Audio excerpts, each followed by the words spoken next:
So this is not a Christmas video, although I'm wishing you all a Merry Christmas. My heart is very heavy right now. I want to quickly just say a few things about the unfortunate incident that happened in Ibadan that led to the death of, I think, like 35 children. And I was very sad when I saw that, in fact, when I first heard that the organizers, that's Prophetess Naomi and Oriyomi Hamzat, have been arrested. I was sad when I heard they were arrested. Now I heard they were charged to court and they've been remanded. I think remanded means that they've been detained until the next adjourned date or something like that. Honestly, I'm really curious to hear the charges. I'm sure it's going to border on negligence or blah, blah, whatever. But, okay, let's just do a quick analysis. Anyway, I want to believe that they have very good lawyers because this case is nonsense. I'm sorry to say. And this is not me trying to be insensitive to the plight of the children that died. It is very tragic. But if the purpose is to punish those responsible for the deaths, how is it the organizers? Now, okay, let's look at the facts on ground. The event was supposed to start for 10 a.m. Okay? The security personnel was supposed to arrive for 8. The venue was locked. All right? And it wasn't meant to be open till the security personnel arrived by 8 for an event that was supposed to start at 10. Now, from what we have, from the reports we have, people came overnight. People had already started arriving overnight and were throwing their children over the fence into the compound. I saw one very tragic one that one of the children that it was as the mother threw the child over the fence, as the child landed, he or she, I don't know, hit his or her head and died instantly. Overnight. So I don't understand. So how is this the fault of the organizers exactly? That you organize an event, it's supposed to start at 10, your security personnel are supposed to arrive for 8, but overnight people had already stormed the venue and were already through because the place was locked up and were throwing their children over the fence into the premises. When the organizers heard that this was happening, they had to come and now open the place and now start trying to rescue the children. I mean, because by that time there was already a stampede. Do you understand? How is this the fault of the organizers? Also, is it a problem to do good in this country right now? Because we're dealing with so much, and a few people try once in a while from the little that God has blessed them with to also touch people's lives. Now, this thing can happen to anybody, for real, honestly. Yes, we understand the root cause of this matter is there is hunger in the land. But those parents, why have the police not fished out all those parents that threw their children over the fence and also charged them? Because as far as I'm concerned, they are the offenders. An event is supposed to start for 10. What business do you have there being there overnight? These are the people that the police are supposed to arrest and investigate and question, not the organizers. Because the organizers, I mean, it's clear. The facts are clear. I just hope they have good lawyers because as far as I'm concerned, this case, I mean, I'm not a lawyer or I'm not in a position to I'm not trying to but come on now. Come on. Make we all look this matter now. I think it's very fair for Prophetess Naomi to be remanded, for Oriyomi Hamzat to be remanded on this matter. I think it's very, very unfair, and I think people need to speak up. Do you understand? I think people really need to speak up because our government needs to do better. You don't just say because you are trying to look good to the people and you want the people to feel that you are doing something, you are being proactive. So you now trample on the rights of citizens, or you now abuse the rights of people who have done no wrong. Please, this is wrong, and something needs to be done. These people should be set free. They should be released. And let those parents who threw their children over the fence be arrested and be prosecuted. Those are the real offenders. Ẹ mà káàbọ̀ sórí ètò wa ètò ní gbé bọ̀rọ̀ ní wá Daily Talk 360 o. A kú ọdún o, a kú ìyèdún. Ọdún ayọ̀ òní ó jẹ́ fún gbogbo wa. Ẹ wò ó, wọ́n ní tá a bá ń rawọ́ ẹ̀bẹ̀ sélédùà àbí a bá ń gbọ́ tó ń rawọ́ ẹ̀bẹ̀ sélédùà lẹ́gbẹ̀ẹ́ wa.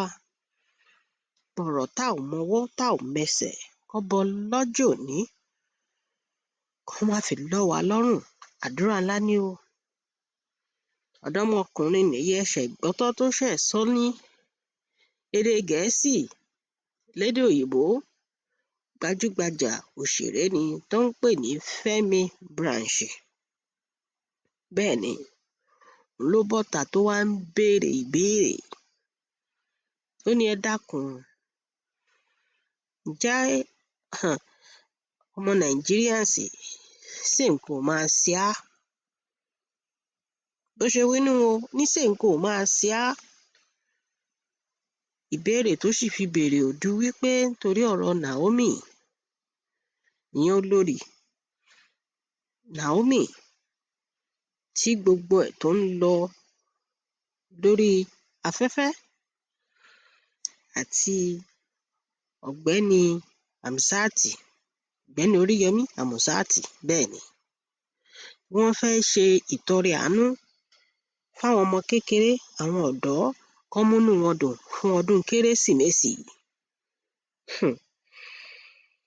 Mo ṣàdúrà kan lẹ́ẹ̀kan pé a bá ń gbàdúrà pé ọ̀rọ̀ tá ò mọwọ́ tá ò mẹsẹ̀ kí ọba ọlọ́jọ́ òní kó má jọ fi yí wa. Àdúrà ńlá ni o. Tóhun tá a dẹ̀ mọ̀ ọ́n ṣe tó wù wá, kó má fààyè fọ́tá. Èṣù ẹni ẹ̀gàn ni, kó má fi àyè sí láti fi ohun tó wù wá láti ṣe kó má fi mú wa. Àbí Naomi ò ṣẹ̀ mọ́ ṣèyí. Ó ní Fẹ́mi Branch tó bọ́ta tó ṣe ní pé báwo ló ṣe jẹ́ bẹ́ẹ̀, tó ṣe jẹ́ pé Naomi òun àti ọ̀gbẹ́ni nì Oríyọmí Hamzat òun ni wọ́n mú. Jẹ́rí Nàìjíríà, bí Nàìjíríà ń lọ ó sì jìnnà. Ibi Nàìjíríà wa tó ń lọ ó sì jìnnà. Torí bí ò bá jìnnà, ẹ dákun. Bí Fẹ́mi ṣe wí, ẹja jókòó, torí wọ́n ní ọ̀rọ̀ sùnùkùn, ojú sùnùkùn la fi ń wò ó. Naomi, olórí Naomi ò tíì sí ńbẹ̀. Oríyọmí Hamzat ò sí ńbẹ̀. Kódà wọ́n ní ibi tán ti fẹ́ ṣe ìtọrẹ àánú fáwọn ọmọdé, wọ́n fẹ́ múnú wọn dùn fún ọdún Kérésì, tí ìsèpàlẹ̀ ń bẹ. Wọ́n ní àwọn òbí wọ́n ní àwọn òbí ń ju ọmọ wọn sínú compound èèyàn ti fẹ́ ṣe nǹkan tí wọn ò tíì ṣí. Ẹ dákun, ṣọ́rọ̀ tí wàá sọra rẹ̀ báwọn. Àbí kí la ní ohun tí wọ́n ń pè ní CCTV fún? Ká fi wò ṣé olórí Naomi ń bẹ́ńbẹ̀? Ṣé olórí Naomi ló tọmọ pa? Ṣé Oríyọmí Hamzat ṣóun ló tọmọ pa? CCTV ó sọ ọ́. Ó ní ọ̀gbẹ́ni òṣèré nì Fẹ́mi Branch tó ń wí lédè Gẹ̀ẹ́sì. Ọ̀rọ̀ ńlá òun lèyí o. Ẹ wò ó, nígbà mo ní Nàìjíríà, ibi a sì ń lọ jìnnà, torí bó bá jẹ̀lú ọba lèyí ti ṣẹlẹ̀. Kódà àwọn òbí ẹ wò ó, ẹ gbàgbé ẹ̀. Torí pé CCTV ó ti fi hàn wípé àwọn ẹni tán organize wọn ò tíì sí ńbẹ̀. Àbí wọ́n á ti rí pé nǹkan tí àwọn ọ̀gbẹ́ni Hamzat àti olórí Naomi mọ́ ń ṣe rèé. Àwọn ẹni tán ń ṣe gan ò tíì sí ńbẹ̀, CCTV ó ti fi hàn. Kódà olórí Naomi àti Oríyọmí Hamzat, àwọn ni wọ́n wá máa bá àwọn òbí àwọn ọmọ náà lọ máa gba adájọ́. Kì í ṣe níyì tó ń ṣẹlẹ̀ báyìí. Nítorí rẹ̀ ni Fẹ́mi Branch ṣe béèrè pé ẹ jọ̀wọ́, ǹjẹ́ ọmọ Nàìjíríà, ǹjẹ́ nǹkan ò máa ṣe á? Kí lẹ rí sí o, ẹ̀yin ènìyàn wa? Tá a bá ń ṣe àdúrà ọba lọ́jọ́ òní, ẹ̀sùn èyí tí ò kàn wá tá ò mọwọ́ tá ò mẹsẹ̀ nípa rẹ̀, ọba lọ́jọ́ òní kó má fààyè féṣù ọ̀tá á ti yí mọ́ wa lọ́rùn àti ohun tó ń wù wá tí bá ti rí ẹni tó yẹ pé ohun tó ń wù ú jẹ báyìí òun lọ̀tá fi mu. Àbí olórí Naomi ò ṣe mọ́ ṣèyí. Tá a bá wádìí ohun tó ń múnú rẹ̀ dùn nítorí pé ó ń múnú àwọn ọmọ kékeré, àwọn aláìní, ó ń múnú wọn dùn. Ẹ wò ó, bó bá ti ṣe ń lọ, a ó máa mú wá sí etí ìgbọ́ yín. Ní báyìí, gbogbo ènìyàn ti ń sọ̀rọ̀ sókè. Gbéborùn níwọ̀ ẹ sì mọ̀ bí ó bá ti ń ṣẹlẹ̀. Á tẹ́tí, á mú wá sétí ìgbọ́ yín. Kí lẹ rí sí o? Kí ni ẹ rí sí ọ̀rọ̀ sùnùkùn? Ojú sùnùkùn la fi ń wò ó. Ire o.